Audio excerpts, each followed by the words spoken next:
뉴욕과 뉴저지에 기록적인 폭우가 내렸습니다. 대규모 침수 사태가 이어지면서 교통편이 마비되는 등 피해가 발생하고 있습니다. 소비자 물가 상승률이 발표됐는데 지난 5월보다는 높아졌습니다. 관세 여파의 신호로 분석되고 있는 가운데 트럼프 대통령은 금리 인하를 촉구했습니다. 트럼프 대통령이 인공지능 인프라 분야에 대해 대규모 투자 계획을 발표했습니다. 아시아 국가에서는 두 번째로 인도네시아와 무역 협상도 타결됐습니다. LA 지역의 노숙자 수가 2년 연속 감소세를 나타냈습니다. 관련 정책에 대한 의견은 여전히 엇갈리고 있습니다. 연방정부가 불법 체류자를 대상으로 즉시 구금하거나 추방할 수 있는 조치를 단행했습니다. 추방 소송이 진행되는 동안 보석으로 풀려나는 것도 금지됩니다. 매일 아침 마리아, 샘, 알렉스, 에이미는 단지 비즈니스를 하는 게 아닙니다. 꿈을 만들어가고 있죠. CBB는 각 비즈니스의 이야기를 알고 고객 한 분 한 분께 꼭 맞는 솔루션을 제공합니다. 저희가 만드는 것은 단지 금융거래 관계가 아닙니다. 고객 한 분 한 분과의 파트너십입니다. CBB and me. CBB and me. CBB and me. CBB뱅크, 고객 한 분 한 분을 위한 금융 파트너십을 만듭니다. 시청자 여러분 안녕하십니까? KBS 아메리카 뉴스입니다. 뉴욕과 뉴저지 일대에 기록적인 폭우가 쏟아지면서 인명피해와 대규모 침수 사태가 발생했습니다. 뉴저지에서는 차량이 급류에 휩쓸려 2명이 숨졌고 주택이 폭발하는 사고도 발생했습니다. KBTV 김은지 기자가 보도합니다. 어젯밤 내린 폭우로 인해 트라이스테이트 지역에 침수 피해가 속출했습니다. 뉴저지 플레인필드시에서는 차량이 불어난물에 휩쓸리면서 운전자 등 2명이 숨졌습니다. 구조대가 출동했지만 안타깝게도 2사람 모두 현장에서 발견됐을 당시 이미 숨진 상태였습니다. 해당 지역은 지난 3일에도 이미 3명이 사망해 폭우가 잇따른 인명피해를 불러왔습니다. 뉴저지 노스플레인필드의 한 주택은 폭우로 인한 가스 누출로 폭발하는 사고도 발생했습니다. 다행히 가족은 대피한 뒤 무사히 구조됐습니다. 필머피 뉴저지 주지사는 비상사태를 선포하고 30여 명의 주민들이 침수 지역에서 구조되기도 했습니다. 일부 지역 공공기관은 임시 휴업에 들어갔으며 노스 플레인필드 내 모든 학교와 시청도 하루 동안 폐쇄됐습니다. 뉴욕시 역시 폭우로 인한 피해가 컸습니다. 월요일 저녁 7시부터 1시간 동안 2.07인치, 약 52mm의 강우량을 기록하며 관측 이래 두 번째로 많은 시간당 강수량을 기록했습니다. 폭우는 곧바로 지하철 운행에 차질을 빚으며 맨해튼 28스트리트 1호선역에는 선로로 빗물이 들이닥쳐 열차 안 승객들이 고립됐습니다. 이로 인해 지하철 1, 2, 3호선이 한때 전면 중단됐고 퀸즈의 M, R 노선도 지연 사태를 겪었습니다. 주요 도로인 사우밀 리버파크웨이, 크로스 브롱스 등 도로도 침수 피해로 폐쇄됐습니다. 또 웨스체스터 카운티에서는 상가 및 도로가 침수돼 비상사태가 선포됐고 락랜드 카운티에서는 쇼핑몰 주차장이 침수돼 차량 여러 대가 고립됐습니다. 기상청은 오늘까지 천둥 번개를 동반한 잔여 폭우가 내릴 수 있다고 예보하면서도 월요일 밤에 내린 수준에는 미치지 않을 것으로 예상했습니다. KBTV 뉴스 김은지입니다. 오늘 발표된 6월 소비자 물가 상승률이 지난 5월보다 높아졌습니다. 관세 영향이 조금씩 나타나고 있다는 신호로 볼 수 있는데 트럼프 대통령은 물가 상승률이 낮다며 금리 인하를 촉구했습니다. 이우수 기자입니다. 오늘 연방노동부는 지난 6월 소비자 물가가 한 달 전보다 0.3%, 1년 전에 비해서는 2.7% 올랐다고 발표했습니다. 올해 2월 이후 넉 달 만에 최고치입니다. 전반적으로 전문가 예상치와 비슷하거나 그보다는 낮지만 품목별로 보면 관세 영향이 점차 나타나고 있는 것으로 확인됐습니다. 특히 완구와 의류, 가구 등 수입 의존도가 높은 품목들의 가격 상승폭이 커졌는데 수입 비용 상승분이 소비자들에게 전가되고 있다는 분석도 나오고 있습니다. 백악관은 오늘 소비자 물가 발표 직후 트럼프 대통령이 목표 범위 내에서 물가를 잘 유지하고 있다고 발표했습니다. 그러면서 이 같은 결과는 관세 여파로 물가가 오를 것이라는 일부 주장이 틀렸다는 것을 입증하는 결과라고 거듭 강조했습니다. 트럼프 대통령은 연방준비제도의 기준금리 인하를 촉구했습니다. 물가 상승률이 여전히 낮다며 연준이 금리를 3%포인트 내려야 한다고 언급한 겁니다. 이에 연준은 관세가 물가에 어떤 영향을 미칠지는 아직 가늠하기 어렵다는 입장입니다. 기업들의 수입 재고분이 완전히 소진되고 관세 여파로 인한 수입 물가 상승분 반영이 본격화되면서 직접적인 여파가 나타날 것으로 전망하고 있습니다. 한편 JP모건 체이스의 제이미 다이먼 회장은 오늘 트럼프 대통령의 파월 연준 의장 흔들기에 대해 중앙은행의 독립성은 절대적으로 중요하다고 일침을 놨습니다. 언론은 다이먼 회장의 발언이 월가 전체를 대변할 작심 발언이라고 보도했고 트럼프 대통령도 다이먼 회장의 신중한 발언에 대해서는 경청하는 듯한 분위기입니다. 상호 관세에 따른 여파는 아직까지 눈에 띄게 나타나지 않고 있습니다. 다만 협상이 끝나고 다음 달부터 관세가 부과되기 시작하면 소비자들이 체감할 수 있는 물가 상승폭이 예상치를 웃돌 수 있을 거라는 우려도 나오고 있습니다. KBS 뉴스 이우수입니다. 트럼프 대통령이 이번에는 진짜라고 말한 8월 1일, 상호 관세 부과일이 얼마 남지 않았습니다. 아시아 국가로는 베트남에 이어서 인도네시아와 협상을 타결했다고 공개했습니다. 트럼프 대통령은 AI 분야 등에 대한 대규모 투자 유치 소식도 전했습니다. 김경수 기자입니다. 취임 직후부터 인공지능 산업을 강조해온 트럼프 미국 대통령이 인공지능과 에너지 분야에 900억 달러가 넘는 민간 투자를 유치했다고 발표했습니다. 구글과 사모펀드 블랙스톤, 퍼스트 에너지 등이 대규모 투자를 통해 데이터 센터와 전력망 등 AI 인프라를 확충한다는 내용입니다. 트럼프는 이에 따라 많은 일자리가 창출될 것이라고 강조하면서 미국이 모든 산업을 지배해야 한다고 주장했습니다. Be the first in every technology. And that includes being the world's #1 superpower in artificial intelligence. And we are way ahead of China. 트럼프는 이와 함께 영국, 베트남에 이어 세 번째, 아시아 국가로는 두 번째로 인도네시아와 무역 협상을 타결했다고 밝혔습니다. 미국은 인도네시아 제품에 당초 통보했던 32%보다 크게 낮아진 19% 관세를 부과하기로 했고, 인도네시아는 미국에 무관세를 적용하기로 했습니다. 트럼프는 또 인도네시아가 미국으로부터 석유 등 미국산 에너지 150억 달러와 농산물 45억 달러어치, 보잉 항공기 50대를 구입하기로 했다고 소셜미디어에 공개했습니다.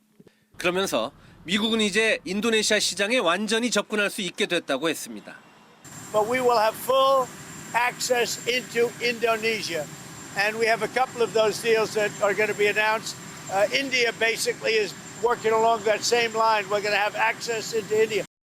관세 부과가 예고된 다음 달 1일까지 보름도 남지 않은 상황에서 협상국들을 향해 시장을 개방하라는 미국의 압박은 더 거세질 것으로 보입니다. 워싱턴에서 KBS 뉴스 김경수입니다.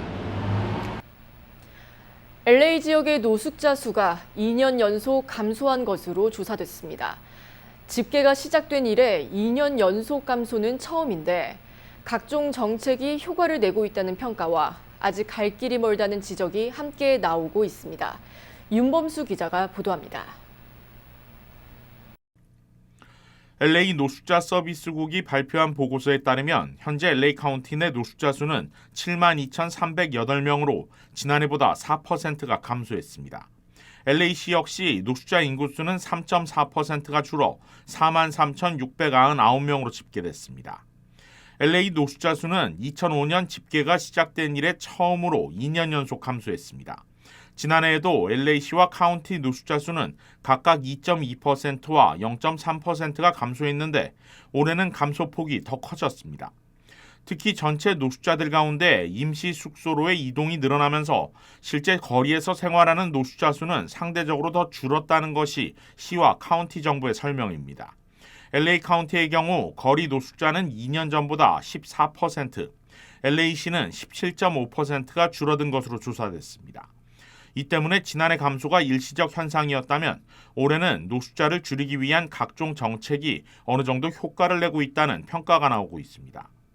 We believe that the drops in unsheltered homelessness in the city and the county are a direct result of their encampment resolution efforts.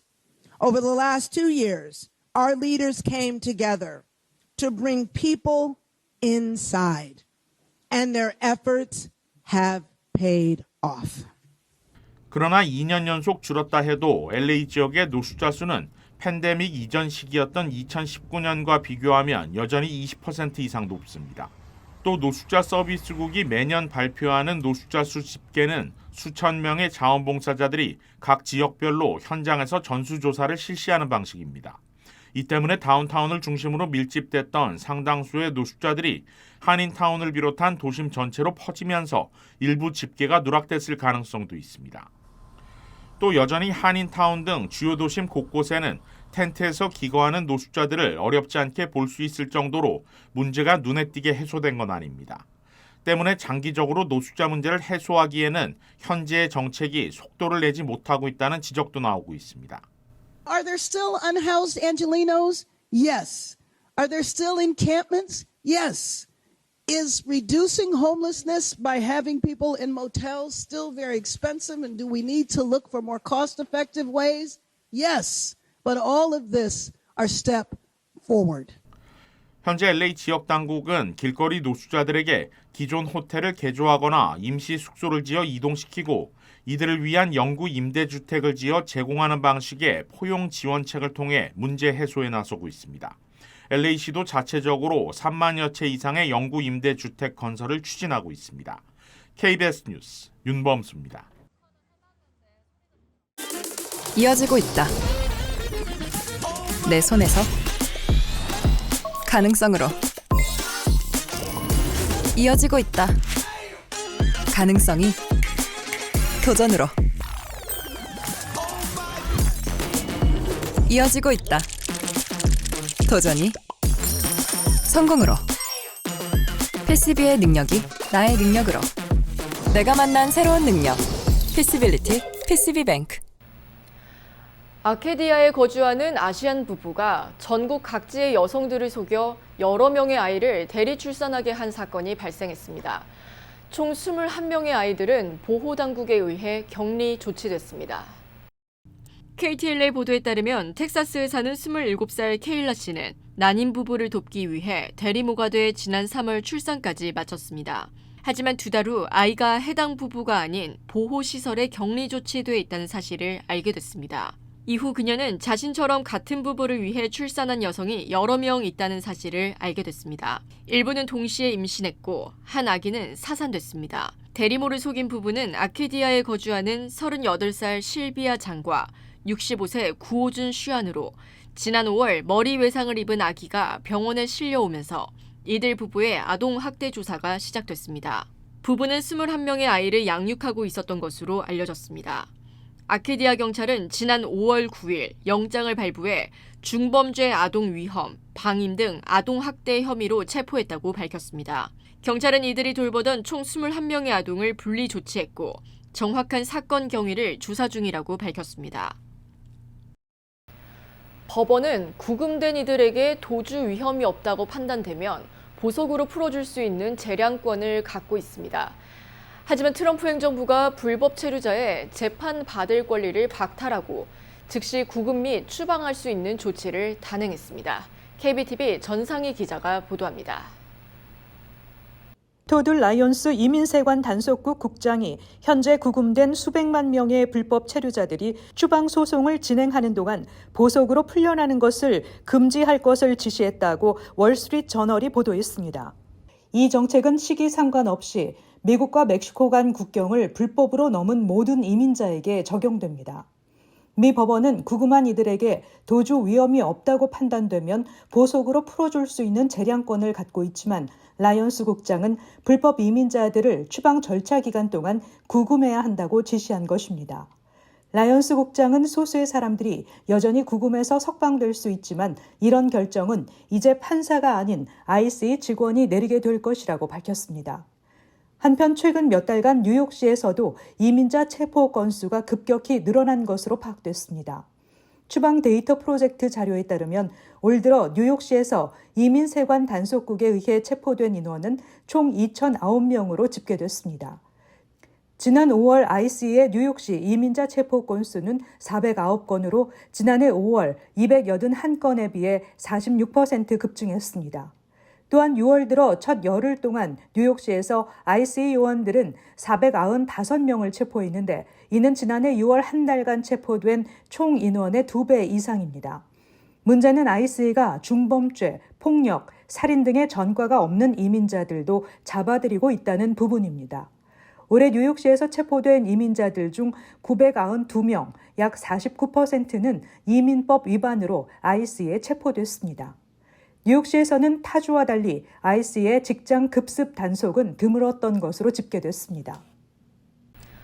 아마존을 사칭한 사기가 확산되고 있습니다. 문자 메시지에 있는 링크를 클릭할 경우 개인정보가 유출될 수 있어 주의가 당부되고 있습니다.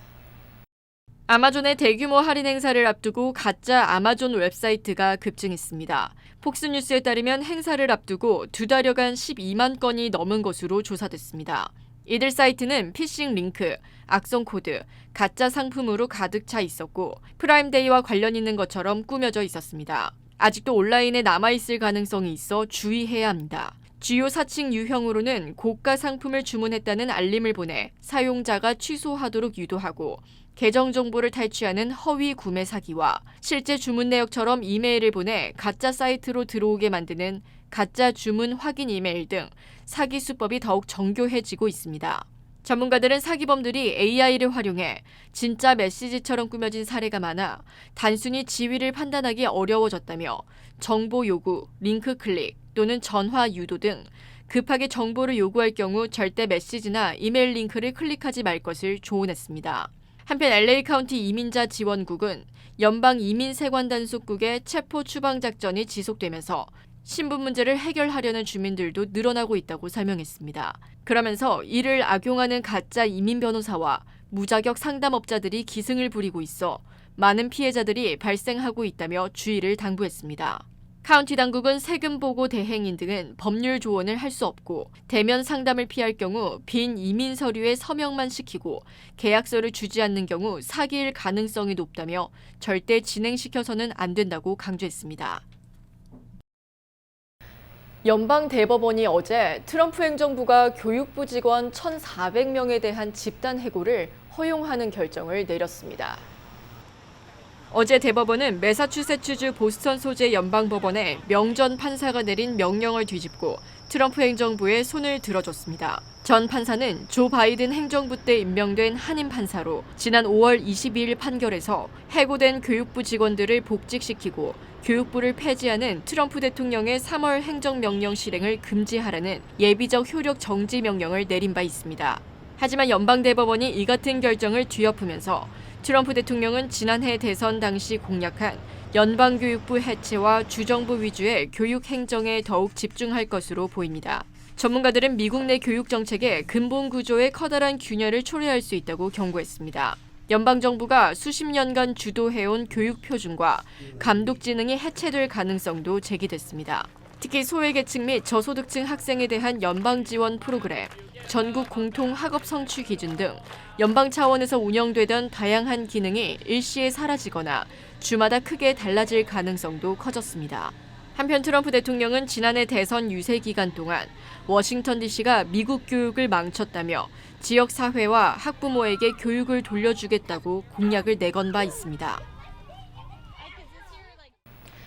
대형 유통업체 월마트가 미 전역에서 판매 중인 한 스테인리스 보온병에 대해 심각한 수준의 뚜껑 사고가 발생할 위험이 있다면서 리콜 조치에 나섰습니다.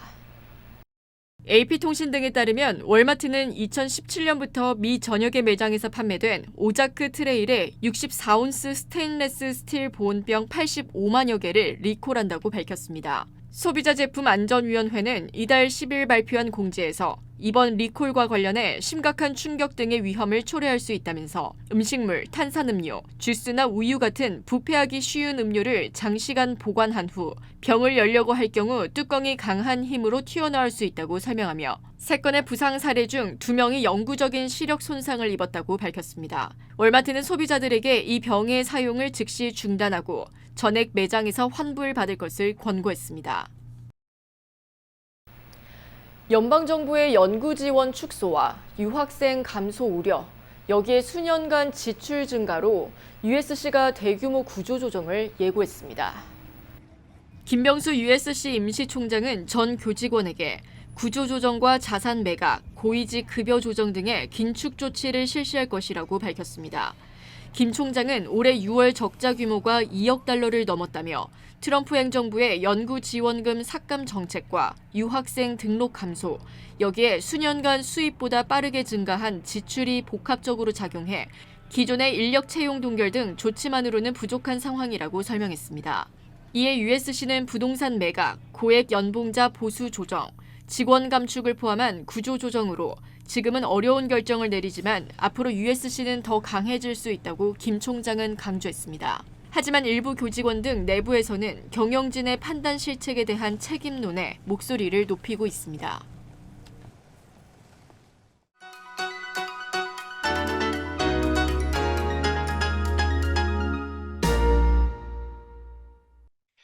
주식시장은 5일 만에 혼조세로 마감했습니다. 다우존스가 2주 최저치로 후퇴한 반면 내스닥과 S&P 500은 나란히 사상 최고치를 갈아치웠는데요. 실적을 발표한 대형 은행주들의 희비 역시 엇갈렸습니다. JP모르간 체이스와 웰스파고는 약세를 보인 반면 시리그룹은 장중 91달러 79센트까지 올라 2008년 11월 금융위기 당시 이후 무려 16년 8개월 만에 최고치를 기록했습니다. 하지만 시리그룹은 나홀로 강세를 보였을 뿐 거의 대부분의 금융주들은 약세에 머물렀는데요. 또한 6월 소비자 물가지수는 헤드라인과 근원 모두 예상치를 웃돌거나 밑도는 등 방향성이 엇갈린 채 발표되며 장에 딱히 뚜렷한 시그널을 주지 못했습니다. 오히려 금리 인하 시점을 늦출 수 있다는 우려만 부각됐는데요. 그럼에도 오늘 기술주들의 강세를 이끈 건 바로 엔비디아였습니다. 중국 내 AI 칩 판매를 재개한다는 소식이 전해지며 어제 5일 만에 약세로 밀렸던 주가는 언제 그랬냐는 듯 반등했습니다. 다시 한번 사상 최고치를 갈아치웠고 상승 모멘텀이 아직 건재함도 입증했습니다. 지금까지 김재한이었습니다.